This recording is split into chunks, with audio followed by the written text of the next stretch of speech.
Creux les dragons. Bon, après une absence d'une putain d'année, et pour combler cette pute de canicule, je me devais de revenir avec du lourd, que dis-je, un film d'animation qui peut être le meilleur de cette année 2019, qui a littéralement mis le feu à la Japan Expo. Et vous allez me détester parce que j'ai fait beaucoup de blagues en rapport avec le feu. Je vous assure, j'ai pas fait d'abus. Je parle bien sûr du tant attendu futur chef-d'œuvre du studio Trigger, Promare. Attends, comment ça se dit cette merde? Promare? Promare? Promaré? Et là on va me dire que je suis pas objectif, que je fais du léchage de bottes complet, salade tomate oignon supplément samouraï, mais juste numéro 1 parce que c'est Trigger, numéro 2 ta gueule c'est Trigger, numéro 3 ta mère la putain.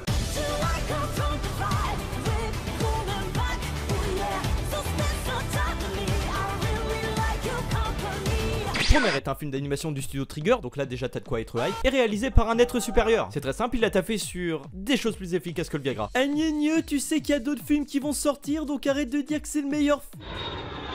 Alors, l'histoire prend place dans un monde où une énorme tempête de feu a dévasté la moitié des villes du monde, affaiblissant l'humanité et donnant naissance à des mutants capables de manier le feu, les Burnish. En effet, ces derniers sont apparus aux quatre coins du globe pour une raison toute conne. Le sel. Le RERB direction Japan Expo est momentanément à l'arrêt.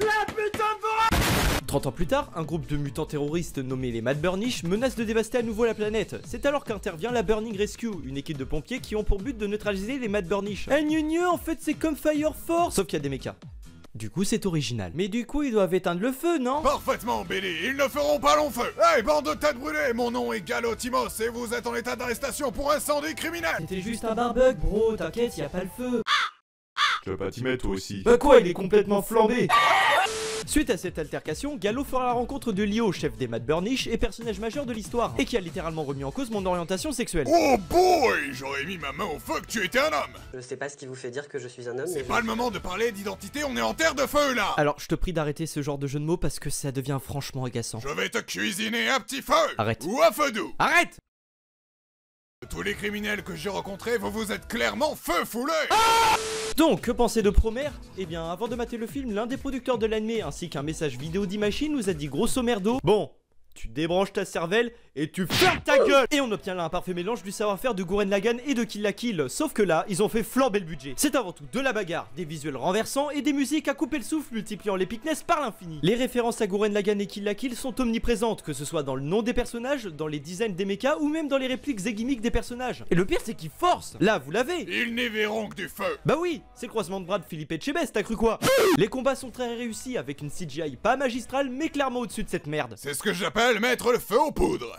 Mais ce n'est en aucun cas un point noir, puisqu'il faut reconnaître que malgré un scénar qui tient sur un post-it, il tient tout à fait la route et nous offre des plot twists flamboyants. Le développement des deux personnages principaux que sont Gallo et Lio est assez bien amené, entraînant une bonne alchimie en 1h50 d'intrigue. Par contre, oubliez les autres membres de la brigade, car même mater la souris qui graille du cholestérol, c'est plus intéressant. Visuellement, c'est super coloré. On a là des myriades de formes géométriques parsemant les impacts à la sauce Imaishi, et les plans offerts en CGI sont couplés à l'animation 2D avec maîtrise, donnant dans les scènes à large panorama des aspects de grandeur qui rendent le tout de plus en plus phénoménal durant les combats. En gros, ça veut dire que tu dois changer de pantalon, quoi. Niveau histoire, comme je vous l'ai dit tout à l'heure, Imaishi nous demande de débrancher notre cerveau, ce qui n'est pas dit au hasard, car cette histoire sert de prétexte pour nous instrumentaliser ce florilège d'effets visuels. Niveau musique, on est servi avec un plateau d'argent avec Hiroyuki Sawano, aka le Hans Zimmer bridé, aka le king des musiques d'animation. Pour faire court, c'est un compositeur reconnu dans l'univers de la Japanimation, ayant taffé sur des sons pour Blue Exorcist, Nanatsu no Taizai, Kill la Kill, des Gundam, l'attaque des titans, Cabanera, Du coup, vous pouvez vous attendre à des orgasmes auditifs. Bon, du coup, cette vidéo est déjà terminée. Mais attends, Draco, tu peux pas t'arrêter sur ça? Ah, au fait, je vous ai menti tout à l'heure. Ce personnage secondaire est plus utile et intéressant que les autres. Et c'est une love interest. Donc, concrètement, elle a le feu au cul.